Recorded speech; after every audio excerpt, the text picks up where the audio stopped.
तो आज आप किनकी आत्मा को बुला रहे हैं? राहुल एल गांधी। आप जो है प्रत्येक आदमी को एक मशीन दे दीजिए पैसा छापने वाला। पैसा छापने वाला मशीन? बिल्कुल, जो पैसा घर में खत्म हुआ छट से उसको कागज भी दे दीजिए। कागज भी संग में? हाँ, बिल्कुल। बेटी का शादी करना है, दहेज देना है, मान लिया जाए, क्या कीजिए, मशीन चालू कीजिए, 5 लाख 10 लाख 15 लाख 20 लाख जो भी देना है उसको छापिए दे दीजिए। राहुल एल गांधी मतलब जो पूरा पार्टी जो है उसमें राहु की तरह जिसने गरस लिया हो। एक विदेशी महिला आई तो उसका तन विदेशी था, मन भी विदेशी था। जो वंश भारत का बरसों तक खून चूस के शासन किया, तो उसी वंश का हम इकलौता जो है वारिस। और इस देश के जनता को पूरा भरोसा है कि ये आदमी अगर पीएम बन गया तो इस देश से गरीब को खत्म कर देगा। गरीब को खत्म कर देंगे? सॉरी, इसको काट दीजिएगा। गरीबी खत्म कर देगा। यही है ना कि यही हमसे गलती बोला जाता है, इसलिए तो हम ज़्यादा नहीं बोलना चाहते हैं। अब लोग इसीलिए हमको अलग अलग किस्म का नाम देता है। कोई बकलोल गांधी कहता है, कोई हमको पप्पू कह देता है। देखिए, हम ऐसा मशीन का आविष्कार किए कि जिसमें अगर आप एक तरफ से आलू डालिएगा तो दूसरे तरफ से ऑटोमेटिक सोना निकलेगा। 2029 में हमारा पीएम बनने का कोई दूर दूर तक भी जो है चांस नहीं। नमस्कार, आपका स्वागत है थेथोलॉजी के इस पॉडकास्ट में। हमारे साथ जुड़ चुके हैं पाद बाबा, जो कि देश विदेश के किसी भी आदमी का आत्मा अपने वश में कर सकते हैं और जब मन चाहे तब अपने अंदर बुला सकते हैं। आप इस वीडियो को तभी देखें जब आप हंसने के मूड में हो। तो चलिए वीडियो को शुरू करते हैं। तो नमस्ते मॉडर्न पाद बाबा। नमस्ते नमस्ते। कैसे हैं आप? मस्त हैं, व्यस्त हैं, स्वस्थ हैं, बहुत बढ़िया हैं। तो आज आप किनकी आत्मा को बुला रहे हैं? देखिए, वैसे तो हमारे ऊपर हमेशा किसी न किसी आत्मा का साया रहता है। लेकिन आज जो आत्मा हमको सुबह से ही परेशान किए हुए है तो वो है राहुल एल गांधी का। कौन सा? राहुल एल गांधी मतलब जो पूरा पार्टी जो है उसमें राहु की तरह जिसने गरस लिया हो, उस गांधी का आज आत्मा हमको सुबह से ही परेशान कर रहा है। अच्छा, तो आप उसको बुलाने वाले हैं? हाँ, आज उन्हीं को बुलाएंगे। राहुल एल गांधी, ये कैसा नाम है? चलिए छोड़िए, अपना इंट्रोडक्शन अपने हिसाब से आप बता दीजिए। देखिए, भारत में एक राजवंश हुआ, राजाओं का खानदान हुआ, जो इस देश पर बहुत दिन शासन किया। आज़ादी के बाद एक वंश का ही एक छत्र शासन रहा, जो कई सारा प्रधानमंत्री दिया इस देश को। जिस वंश में एक विदेशी महिला आई तो उसका तन विदेशी था, मन भी विदेशी था। जो वंश बड़े बड़े विद्वान को पानी पिला दिया। अब जैसे इससे पहले, वर्तमान सरकार से पहले जो प्रधानमंत्री थे, तो उनके नाक में तो दम ही करके रखा था ना हम लोगों ने। और जो वंश भारत का बरसों तक खून चूस के शासन किया, तो उसी वंश का हम इकलौता जो है वारिस हैं। आपको उम्मीद है आप क्या बोल गए? सॉरी, एक मिस्टेक हो गया, आप उसको वीडियो एडिटिंग में काट दीजिएगा। अच्छा, तो क्या क्या गलती बोल गए हैं? अब जैसे गलती बोला गया कि जिस राजवंश ने कई प्रधानमंत्री दिए, तो ये तो बात ठीक है। गलती बात बोला गया कि जो देश के जनता का खून चूसा, मतलब हमारे वंश के जो लोग थे अपना खून देकर इस देश का पोषण किए। वो जो विदेशी महिला आई, उसका तन भले ही विदेशी था लेकिन मन संस्कार सब भारतीय ही था। यही एक गलती बोला गया। आप बोले कि एक गलती बोला गया है, लेकिन यहाँ तो आप सारा चीज़ ही गलती बोल दिए हैं। ऐसा कैसे कर लेते हैं आप? अब क्या करें, यही तो मिस्टेक हो जाता है हमसे। बहुत संभल के बोलने का कोशिश करते हैं लेकिन निकल जाता है। अब लोग इसीलिए हमको अलग अलग किस्म का नाम देता है। कोई बकलोल गांधी कहता है, कोई हमको पप्पू कह देता है। अब हमारा जो पार्टी के जो लोग हैं वो हमको दबाव बनाते हैं लेकिन हम तो पार्टी के मालिक ठहरे। अब मालिक पर कोई दबाव बनाएगा तो चलेगा। नहीं। थोड़ा सा तकलीफ होता है, बुरा भी लगता है, लेकिन कोई बात नहीं। हम जो हैं बोलने की आज़ादी में विश्वास करते हैं भाई। हम तो बोलेंगे। अभी आपने बताया कि हमारा खानदान राजवंश है, तो भारत में तो लोकतंत्र लागू है, तो ये राजवंश कैसे आ गया? तो कुछ समझ में नहीं आया। अच्छा प्रश्न है। राजवंश कहते किसको है, इस बात को समझिए। अच्छा, पहले यही बता दीजिए। राजवंश कहते हैं कि जे वंश में प्रत्येक पीढ़ी में कोई ना कोई राजा हो। आप हमारा खानदान शुरू से उठा के देख लीजिए, जब से भारत आज़ाद हुआ हमारे खानदान के हर एक पीढ़ी में सबको गद्दी मिला। कोई ऐसा पीढ़ी नहीं गया जो गद्दी से दूर रहा। अब हमारे पापा को देख लीजिए, हमारे दादी को देख लीजिए, हमारे दादी के पापा को देख लीजिए, तो हर एक पीढ़ी में गद्दी मिला ही है। ऐसा तो राजवंश में ही होता है। तो इसीलिए हमारा जो खानदान है राजवंश का है। जनता समझे नहीं समझे अलग बात है। लेकिन अभी तक तो आपको गद्दी मिली नहीं है। तो हमारी अभी उम्र ही क्या है, अभी तो हम बच्चे हैं, अभी तो हम कवा रहे हैं, हमारी शादी भी नहीं हुई। अच्छा, आप बताते हैं कि आप इकलौते वारिस हैं, तो आपका जो चाचा के जो बेटा है वो इकलौते वारिस नहीं हुए? देखिए, ये बात का जवाब हमारी मम्मी ही दे पाएगी। जो पारिवारिक बात है उसका उत्तर मम्मी ही देंगी। मैं बोलता हूँ तो गलती बोल जाता हूँ, तो इसीलिए ये सवाल हमसे ना पूछिए। आपको अपने ऊपर इतना कॉन्फिडेंस है कि आप पीएम बन जाएंगे? अपने ऊपर कॉन्फिडेंस नहीं है, ये जो देश की जनता है इसके ऊपर कॉन्फिडेंस है कि वो हमको पीएम जरूर बना देगी। तो अच्छा, आप देश की जनता को इतना बेवकूफ़ समझते हैं? देश की जनता को बेवकूफ़ नहीं समझते हैं, हम अपने आप को बेवकूफ़ समझते हैं। अब आप ही देखिए कि पहले हम कितना मूर्खता करते थे। आप हमारा पहले का अगर बयान सुनेंगे, जो हम बोलते थे उसमें कितना गलती बोल देते थे, कुछ का कुछ बोल देते थे। और आप लोग ही मीडिया वाला जो लोग हैं वो लोग बात को बहुत तूल देते थे, तो उससे हम बहुत कुछ सीखे और हम अपने में बहुत सुधार किए हैं। आप अभी हमारा कोई बयान देखिए, एक आध दो को गलती बोल जाते हैं, तो गलती तो इंसान का लक्षण है, बोला जाता है। तो एक दो गलती होता है, पहले बहुत गलती होता था। तो देखिए ना कि हम अपने में कितना सुधार किए। अच्छा, आप अगर बाहर बदलाव लाना चाहते हैं तो आपको अपने अंदर में बदलाव लाना पड़ेगा।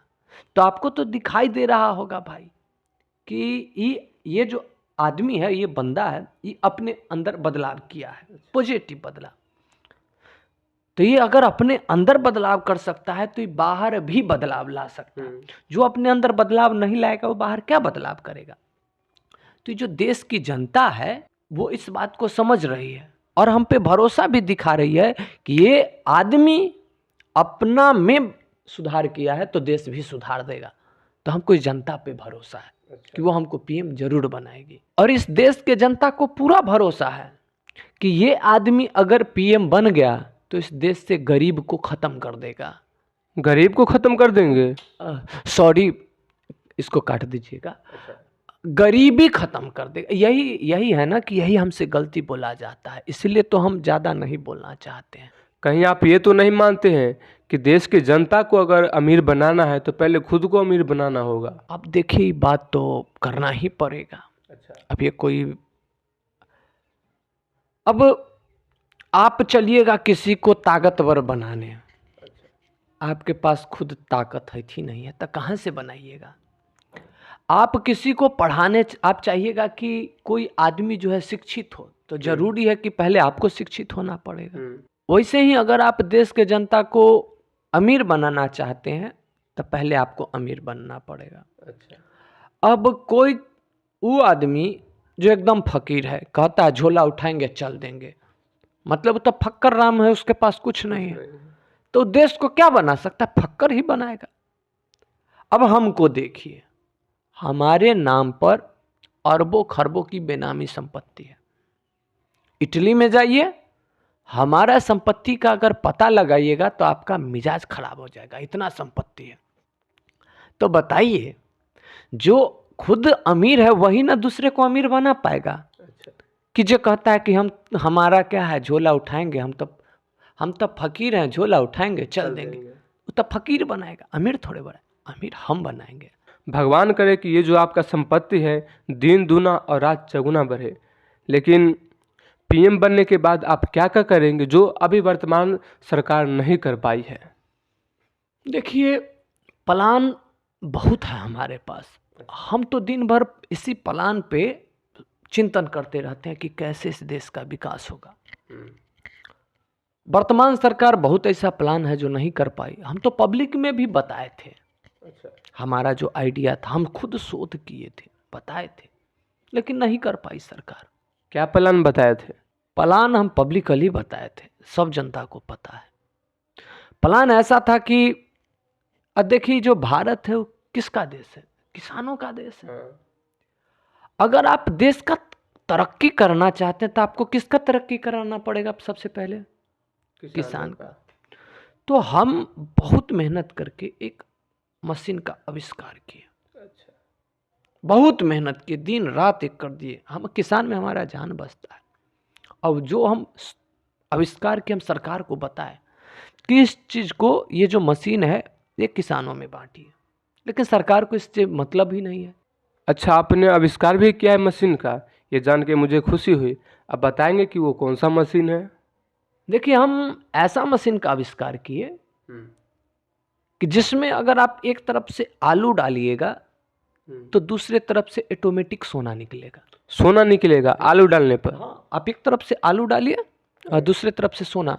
ये नहीं कि 1 ग्राम 2 ग्राम, जितना आलू उतना सोना। यही करके तो आपका संपत्ति नहीं बढ़ा है कहीं? हम किसान थोड़े हैं जो हम आलू इधर से डालेंगे, लेकिन फिर भी आप सोचिए ना कि प्रत्येक किसान को ही मशीन दे दीजिए, आलू उपजाएगा। इधर से आलू डाला, उन्हें से सोना, इन्हें से आलू डाला, उन्हें से सोना। कितना अमीरी हो जाएगा आपको पता है? लोग कहता है कि भारत सोने का चिड़िया था जिसको लूट लिया विदेशी। किसान को आप दे दीजिए ना, अरे चिड़िया क्या, सोना के तो खजाना बन जाएगा। लेकिन सरकार को किसान से कोई मतलब नहीं है। इस सरकार जो है पूंजीपतियों का है, तो पूंजीपति वाला के लिए घोटाला पर घोटाला, घोटाला पर घोटाला करेगी। वर्तमान सरकार से पहले तो सत्ता आप सब के ही पास था, उस समय भी बहुत से घोटाले हुए। अब देखिए, उस समय हमको ज़्यादा समझने बूझने आता नहीं था। तो इसीलिए ये सवाल आप हमसे पूछ रहे हैं, आपका ये सवाल हमसे पूछना ही गलत है। ये सवाल आपको हमारी मम्मी से पूछना चाहिए। आप देश के युवा नेता है, देश में इतनी गरीबी है जहाँ की आमदनी कम और खर्चा ज़्यादा होता है, इससे लोगों को निजात दिलाने के लिए कोई उपाय है? बिल्कुल उपाय है। तो बताइए। हम इस पे भी शोध किए हैं।